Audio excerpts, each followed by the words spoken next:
Don't ride the plane, little black girl whispered to Millionaire. It turns out that wait a second. Let us know where you're watching from in the comments, and make sure to subscribe for more powerful and inspiring stories just like this one. The little girl didn't speak much. Most just thought she was shy. But as the millionaire boarded his private jet, she tugged his sleeve and whispered 4 words that froze him in place. Don't ride the plane? Nobody knew where it came from. Fear? A dream? A vision? The staff laughed and brushed her off. But 5 minutes later, her warning would make headlines. What could a child possibly know that a team of elite adults didn't? And why did that warning come just in time? Watch until the end. This one will leave you speechless. 6-year-old Zuri had always been quiet, but she noticed everything. Her mother, Nadine, was a housekeeper in the mansion of tech billionaire Thomas Reeve. Nadine often brought Zuri along, and the child would color silently in the corner while billion-dollar conversations happened around her. Zuri never interrupted, never made a scene. That's why it was so strange when she suddenly stood up and walked toward Thomas one sunny morning. He was prepping for a flight to Dubai private jet, high-stakes deal, tight schedule. Zuri tugged his sleeve gently and whispered, "Don't ride the plane." At first, no one reacted. Then came the laughter, the dismissive looks. Kids and their imaginations, someone chuckled. But Nadine saw it in her daughter's face. This wasn't a game, something in Zuri's tone, her eyes. It was like she knew something.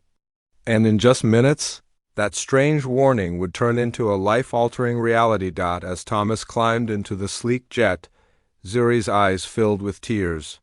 Nadine, torn between her job and her daughter's sudden panic, tried to comfort her. She's probably scared of planes, a staffer joked. But Zuri wasn't scared. She was certain.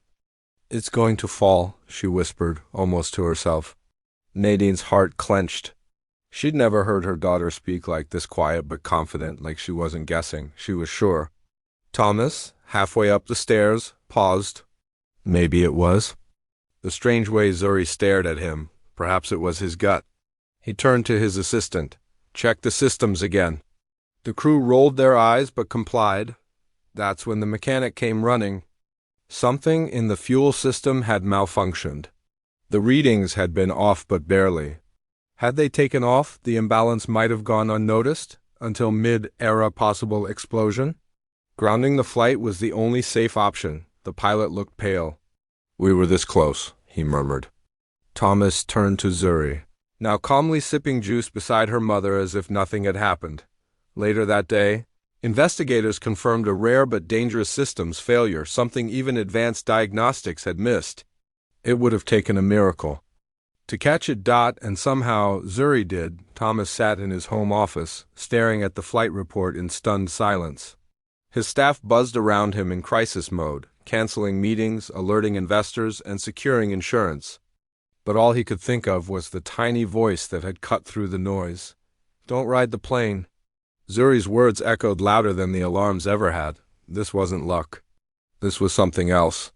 He pulled out his phone, not to call his tech team, but Nadine.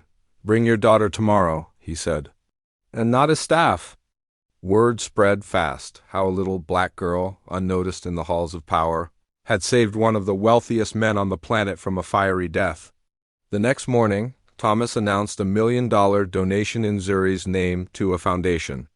For gifted children, the real miracle, he said, wasn't money.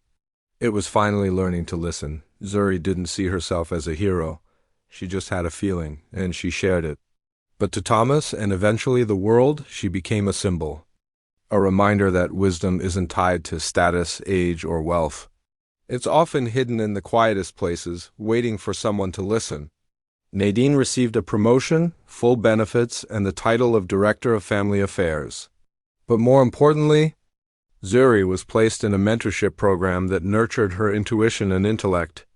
She'd go on to achieve even more, but that day, she had already saved a life, maybe more than one. So next time you're about to dismiss a voice, especially one so often ignored, pause, listen, because sometimes the truth that saves you doesn't come from data or degrees. It comes from the heart of a child. What would have happened if no one listened to Zuri? And how many voices are we ignoring now? Comment your city and country. Where are you watching from?